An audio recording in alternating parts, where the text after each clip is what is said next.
Bienvenue à Reims, mais c'était un garage avant ici.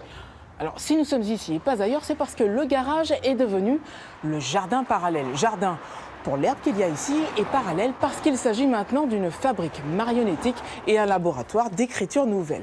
Plein de choses que nous allons découvrir maintenant.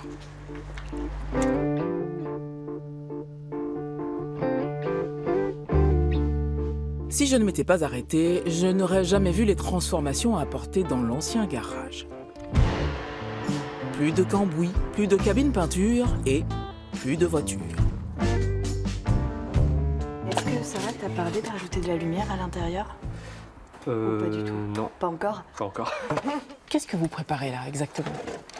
Alors là, on est en train de préparer un des objets qui va servir pour le spectacle des Trois Brigands, où Rémi a reconstruit la calèche dans laquelle se promène la petite Tiffany.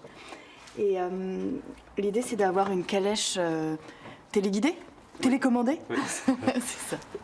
Pour son nouveau spectacle, Succursale 101 a tout créé, de A jusqu'à Z. Je travaille toujours d'abord en faisant une résidence matière pendant laquelle il y a toutes les personnes de l'équipe, aussi bien les interprètes que les constructeurs, scénographes, créateurs lumière et son. Et pendant cette période où je ramène des choses, on construit un peu l'esthétique. C'est vraiment le côté laboratoire. Oui. Ah oui, complètement. On est tout le temps en train d'expérimenter des nouvelles images, des nouvelles matières aussi. Moi je dis, ceux qui travaillent ici ont beaucoup de chance. Tenez Cristal, en service civique au jardin parallèle. En découvrant le jardin, je m'y attendais pas du tout en fait à voir ça, des lapins, des poules, des plantes. Enfin, j'ai trouvé ça génial. Et quand on arrive, on voit juste des baraques blanches avec un gros hangar. Et quand on rentre à l'intérieur, en fait, c'est tout plein de magie. Il y a plein de marionnettes partout, différentes. Il y en a qui sont mignonnes, il y en a qui font peur. Elle est très originale votre décoration. Vous l'aviez pensé comme ça?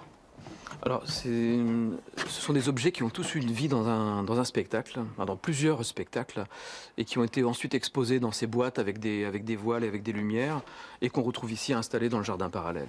Alors lorsque vous avez trouvé cet espace, est-ce que vous saviez déjà ce que vous alliez en faire, comment vous alliez l'agencer? Alors, ce qui s'est passé, c'est qu'on était deux compagnies, théâtre orienté marionnette. Et la grosse difficulté quand on construit des objets pour les spectacles, c'est de trouver un endroit où on va pouvoir continuer à construire, travailler, fabriquer les décors. On a trouvé cet espace-là et là on a vu qu'on pouvait faire plus, parce qu'on voulait faire nous au minimum et davantage.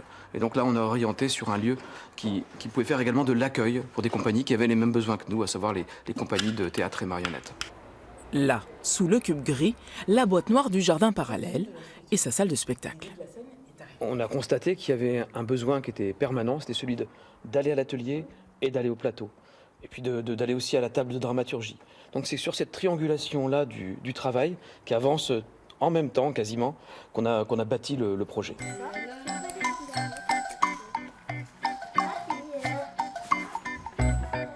Bonjour, je m'appelle Léon. Tu vas juste faire tac. Tu vois, ça te fait un peu l'arc-en-ciel. Moi, il te manque un peu le jaune. Ah ouais. Dans les petits puces du jardin parallèle, cet atelier marionnettique pour enfants. Là, tu vois directement la différence. T'as vu? Ça nous permet à la fois de faire découvrir la discipline aujourd'hui. Qu'est-ce que c'est en fait la marionnette? C'est vraiment une manière aussi à la fois de faire découvrir, d'immerger et sensibiliser. En fait, on ne sait pas ce que ça va faire sensibiliser. Est-ce que ça va créer de futurs spectateurs, de futurs praticiens ou simplement des jeunes qui sauront ce qui se cache derrière ce mot marionnette, qui n'auront pas simplement l'image du fil ou l'image de la marionnette à gaine comme le guignol, mais qui auront une image un peu enrichie de tout ça. Ou tout simplement auront-ils conscience que le seul fait de projeter la vie dans un corps inerte, c'est créer une marionnette. Je travaille avec des plasticiens différents selon les spectacles.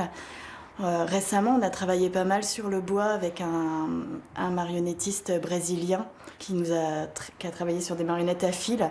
Enfin voilà, vous dire qu'il y a les techniques, elles sont vraiment très différentes les unes des autres et on les utilise plus quand on choisit une dramaturgie. On choisit l'objet qui va le plus répondre à cette dramaturgie.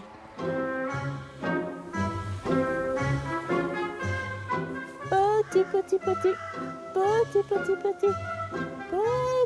J'ai trouvé le jardin et maintenant je cherche les poules. Ah bah tiens, à très bientôt ailleurs en Champagne-Ardenne.